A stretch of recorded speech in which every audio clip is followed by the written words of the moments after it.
Welcome to the Big O Money Show. Bill Altman here with the Premier Advisory Group, and you're listening to us live if you are on KFAB.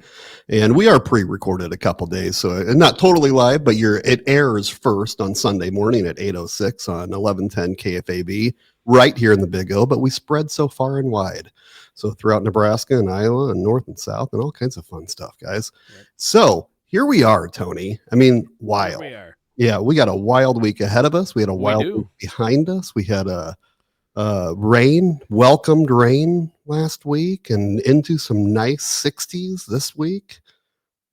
Fall is here. Husker football, chilly. Love it. Kids in school, fall break, Thanksgiving, Christmas around the corner. Can you believe it? No. We were just talking here in the office because we have deadlines, so required minimum distributions or all these different things, which people say, well, you have by December 31st, you got to do it by the end of the year. That's the guideline.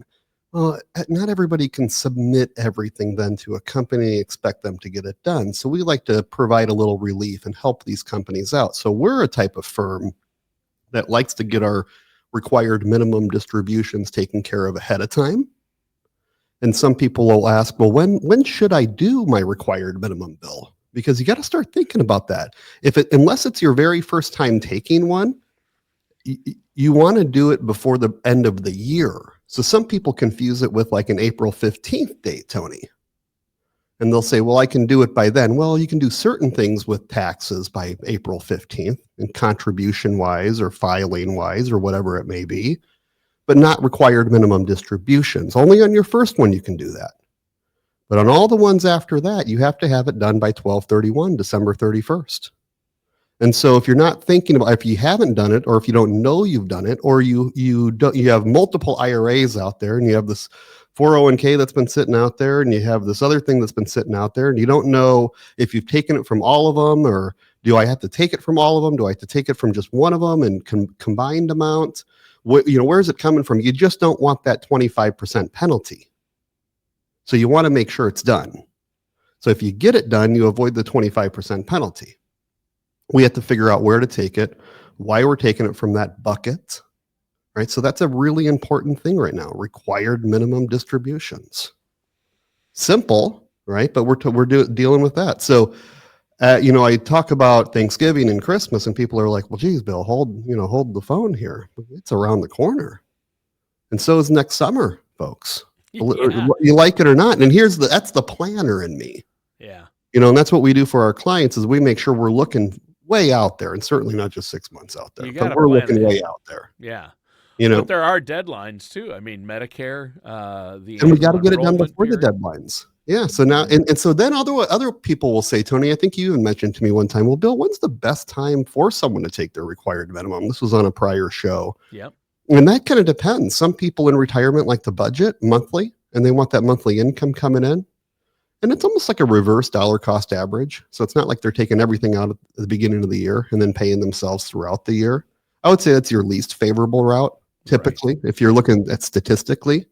Monthly to fill budget and to potentially reverse dollar cost average type of situation, right? Yep. Dollar cost averaging typically refers to as putting money in on a specified time, a regular basis throughout the year. So every 2 weeks, every week, every month, whatever it is, you're constantly, regardless of if the market is up or down, it's on autopilot. That's a dollar cost average for the most part. A lot of times dividends will do that, or your contributions to your 401ks or your simple IRAs or whatever is getting made on a regular basis, that's dollar cost averaging on its own, right?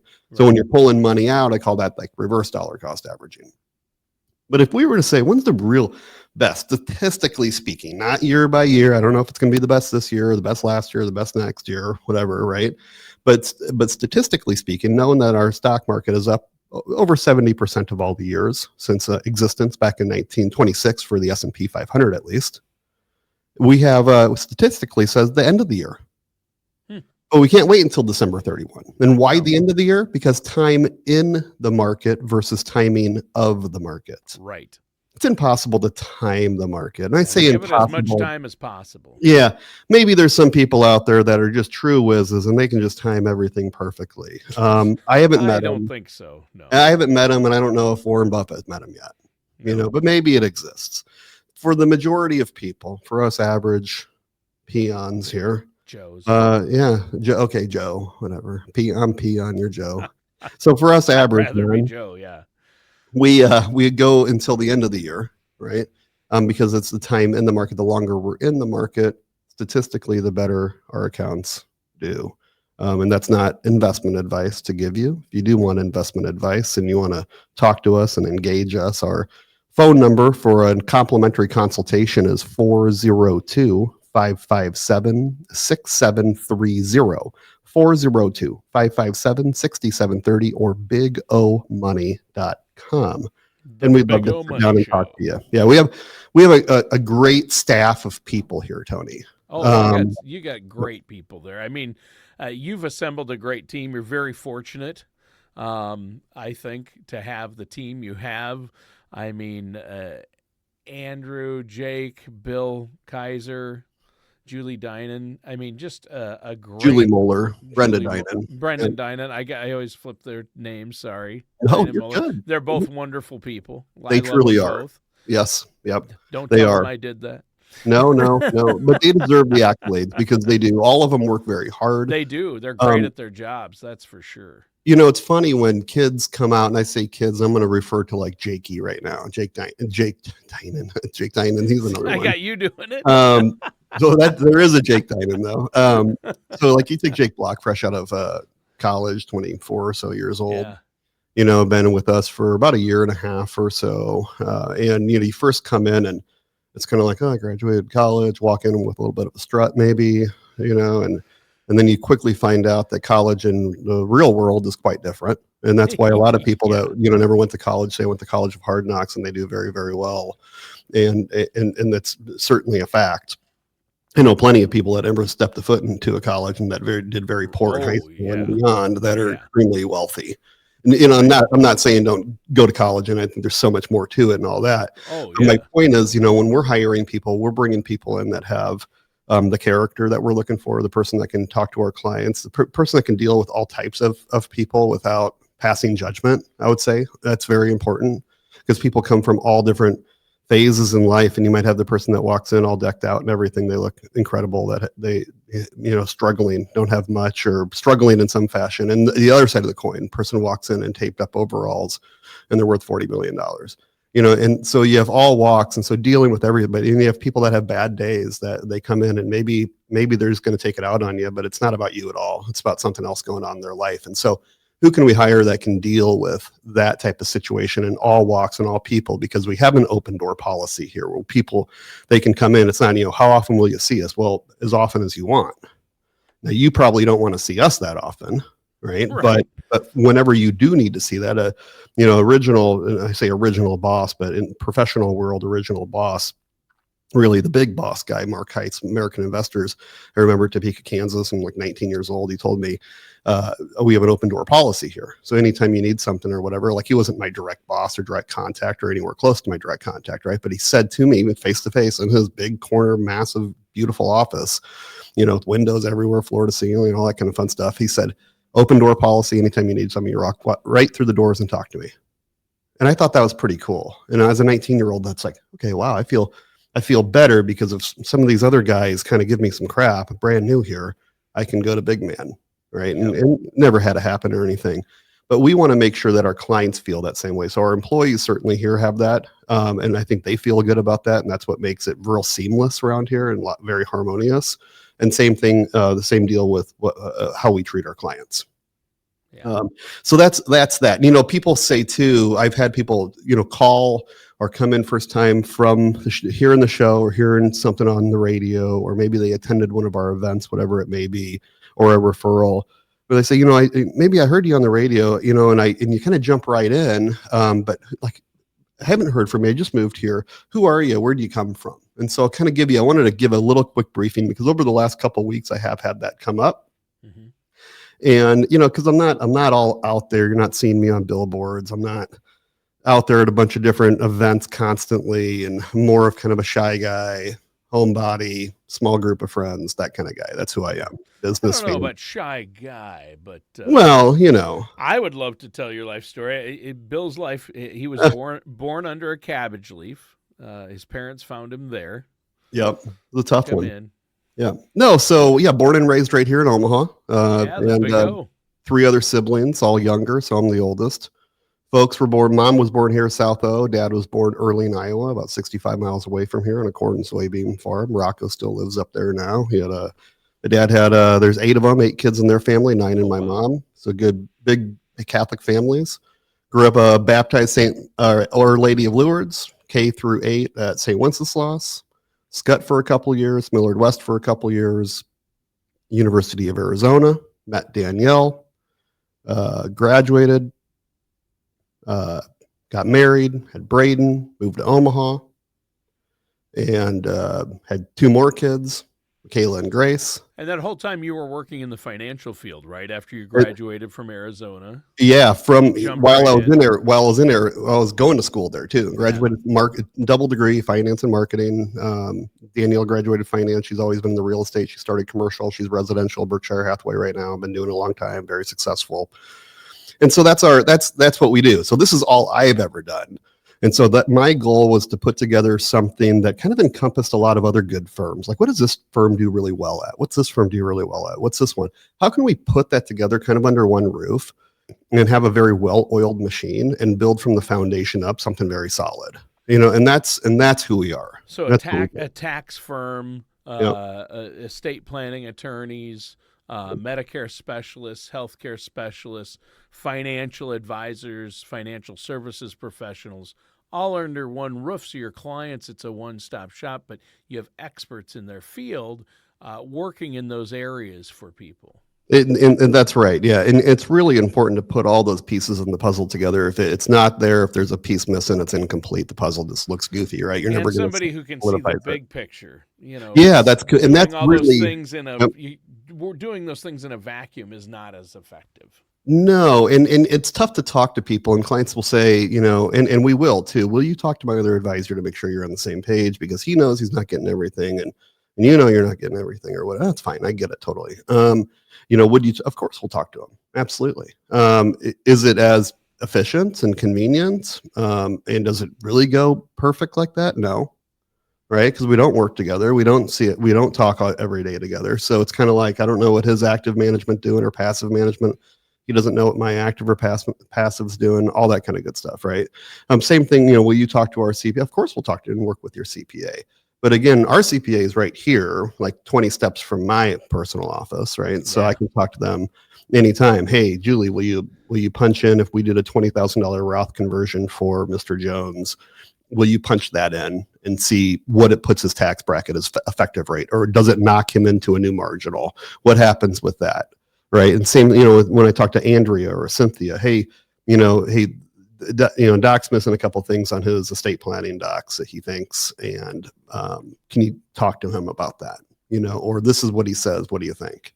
And that real seamless transition, and then everything goes into our generational vault, which is fully encrypted, it's unlimited storage. Your files and can go into there, anything and everything or nothing at all, totally up to you. You can restrict access and you can share access with loved ones. You can do all kinds of fun stuff with this, but you can access it anywhere where I can pull up my trust, my powers of attorney, my will. I can pull it up at my fingertips. Like, I think I know where the hard copies are. Like, they're in my safe at home. I know where they are, right? I mean, I can't see them really, but I can pull up my phone right now and pull them down in like a heartbeat. Right. And I think it's secure. I mean, what are people really going to do? They're going to have to go commit fraud at a bank and have signature for it. They can do that anyway, right? So as for the electronic stuff, do you run into some security? Of course you do, but I hate to say it. Hey, Tony, pennies are gone. People are running out of pennies, right? And so if people don't think that you're going in some sort of digital currency world, we've been in one for a long time, and it's only pennies stopped. Tony, I clipped something. This is pretty good. It costs 3.7. This is the goofiest thing I've ever heard in my life. 3.7 cents to produce a penny. No, that's not good money. No, and that's why they're going to stop making them. That's not good. And what's it cost to make a nickel? Yeah. A nickel. What do you think? What? It costs 13.8 cents. Costs over a dime to make a nickel. Yeah, you're That's tripping crazy. you're tripping over dimes to make nickels. That's what You're tripping so over dimes to make nickels. I've heard that. That's a great saying. right. So Yeah. so it's here. It is what it is, right? And so whether people round up or they don't round up, or that just that denom that 1 through 5 just kind of goes away. I don't know. Yeah. I don't know. They are discontinuing pennies, and That's right. Yeah. So I mean, your pennies, I would save those babies. I am a change ever since the shortage of change. Did it start like during COVID or something? Yeah. I don't know. Yeah, right? it did. The shortage of change. Yeah. I've been like a change hoarder. I have those big, massive plastic Coke bottles. Yeah. And all that. I have one of those. I have one of those with change in it. That's so hilarious. If I get the opportunity to pay cash, and it's like, this will be 13 cents. Like I bought a little thing of ginger, like a little thumb of ginger. It was like 13 cents. I bought it at like Whole Foods or something like that. The guy's like, big spender. That's all I needed, And so, but a dollar, and I got all that money back and put it right in that Coke bottle, baby. That's awesome. That's how I'm going to get rich. The people say Bitcoin and all that. I'm going to be saving my pennies. Going away. So So that's happening right now. A quarter point reduction in the Fed funds rate. So that's something. That's big time, right? We expected it.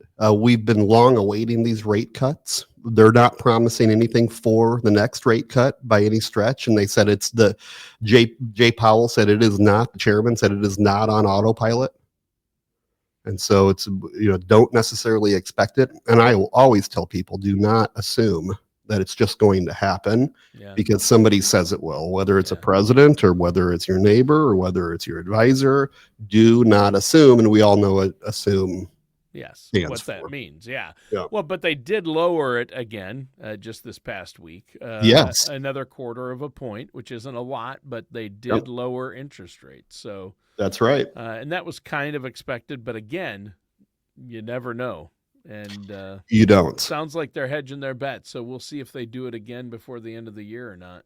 Right. Yeah. And settle a nice little soft landing. Right. But things are out there. Things are selling. People are buying. We're seeing it happen. Things have slowed down a little bit, which is a good thing. It's not a terrible thing to slow down. We go in cycles. That's how our economy has always worked.